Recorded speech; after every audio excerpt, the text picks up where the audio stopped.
Hey everybody, this is Greg with Occam's Razors, and I got tagged for 5 Fun Facts by VoodooSixxx. What I'm going to do is I'm going to put his website, his YouTube channel, over in the sidebar, so click that. If you haven't seen him before, it's really worth your time. Really funny guy, smart guy. But he tagged me for 5 facts, so what I'm going to do is go through those. Before I do that, I do want to say real quick that this ties into the very actual first facts. I used to be able to do videos fairly quickly during the summer, but I have not posted one. I was getting ready to post one this weekend, but I use Adobe Premiere Pro, and it said that I need to register before I can edit anything else. But I've already registered, so when I put that in, it said you need to register. You're already registered. You need to register. You've already registered.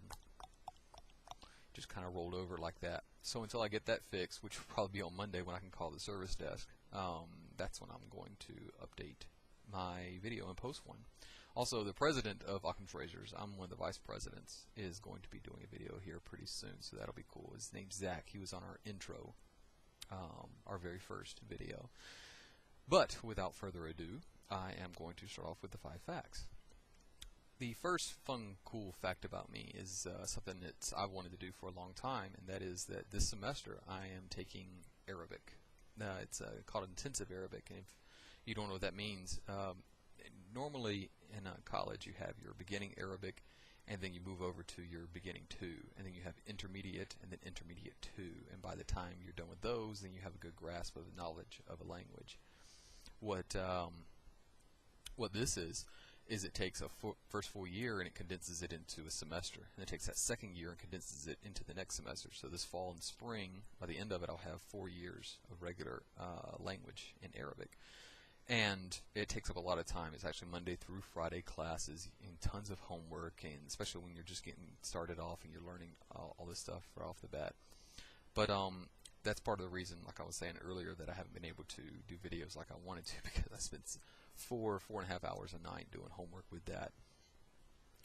Between that, going to the gym, work, and working on stuff for Occam's Razors, along with school, I don't have much time for almost anything else. I'm taking 18 hours right now. So I am going to keep up with that, so that's really cool. I'm sorry, someone sent me a message and I was just looking at it. Anyway, that's the first fun cool fact about me, is that I am learning Arabic right now, which is good because later I want to work at the United Nations and end up living and working mainly in the Middle East. So the second fun cool fact is that I used to be in the United States Air Force. I used to be an aircraft mechanic. I used to work on C-130s, and VoodooSixxx probably knows what that is because he's probably ridden on a few. Big, ugly bird, four propellers on the wings. The wings are set up really high. I was stationed in Little Rock Air Force Base. Then I spent 3 years at Ramstein in Germany. And when I got done with that, that's when I moved here. But I went in May in 2000, and I got out in May of 2006. So I did 6 full years with that. But I can't say enough great things about being in the Air Force because, I mean, I got to live in Europe. I got to go all over Europe along with the plane. I'm in Norway, Spain, you name it. I've just been there. I used to live a 4-hour train ride from Paris, France. So a lot of times I take long weekends and hop a train, go to Paris, stay there for the weekend, do whatever I wanted to, then come back in time for work. So that was really cool. The next fun, cool fact number 3, is that I used to be a habitual streaker.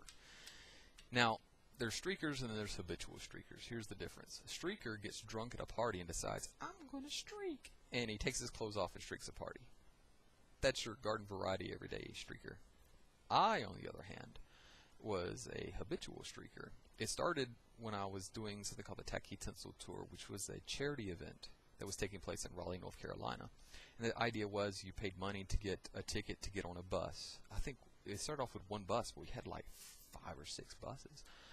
And we rode all over Raleigh looking at these really horrible and really cool Christmas decorations. Alcohol was being served, which was the first hint that something was probably going to go awry. So I'm on the bus with the actual DJs themselves, the ones who are sponsoring this for a radio program. And one of the guys just says, does anybody want to streak? And myself and another guy who was also intoxicated said, "We'll do it." So we went to the front with nothing but our underwear on, and they said, "Go!" And we dropped our drawers and took off right out of the bus. We went back, we weaved around the buses, we came back to the front, we posed for pictures with each other. We got back on, I think we posed for a picture with the female DJ Madison. And it was cold, and it was fun, and it was exhilarating, and I loved it. And after that, I streaked parties. I streaked other people's houses when nothing was going right or everybody was ill. I streaked them all, which in retrospect probably was not a very cool thing, but I did it anyway.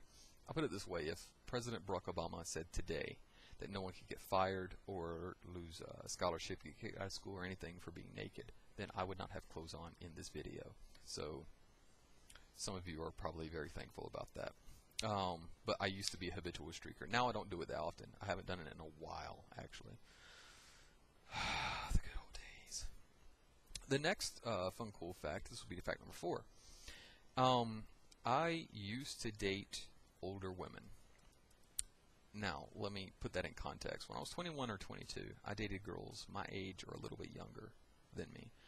And I got fed up with women who would cheat and lie and really be immature and stuff. So what I did, I decided, well, screw that. I'm going to go do whatever I want to do, date older women. And so I set the bar at 30 years old.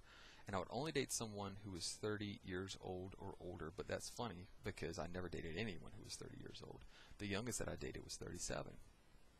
I dated mainly in the 40s and 50s, some better than others, some longer term, some just for a date or two, whatever. But one of the ladies that I dated was Elizabeth. Now, I met Elizabeth when I was at my job, and I don't know the legalities of what I can say about where I was working, but it rhymes with tall fart, I guess, and they're a national chain, and she would come in every Saturday for grocery shopping, and I saw her. She was gorgeous. I can't make you understand that if any guy would have seen this girl, their jaw just gorgeous. And so it took 3 weeks to actually get her to for me to convince her to go out with me. But when I did, on our first date, that's when I found out that she was older than I thought, because I thought she was like 51, 52, somewhere in there. No, she was getting ready to turn 65. I dated for 3 months a lady who had just retired and was collecting Social Security. I say again that if any one of you had seen her, then you would have dated her no problem at all. She's Raquel Welch looking lady. I mean, just gorgeous.